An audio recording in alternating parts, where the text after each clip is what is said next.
A skin lift is the removal of the outer epidermal layers of the skin through using either a strip wax, or it can occur using a peelable wax.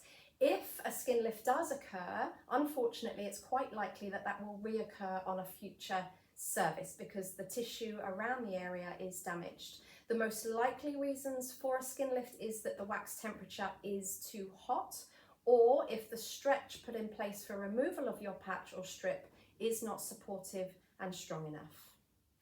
If you create a skin lift, it is possible to carry on with your waxing services, but definitely advisable to use peelable wax only because it doesn't adhere to the skin.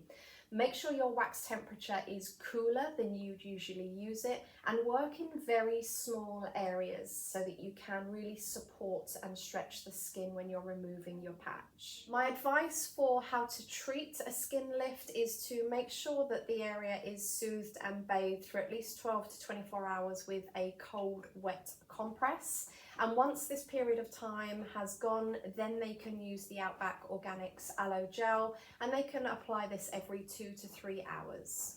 For anyone that is an experienced waxer or would like some more advanced technique training in waxing, we do offer courses here at Outback Organics. So for any more information on our courses, you can visit our Outback Organics website.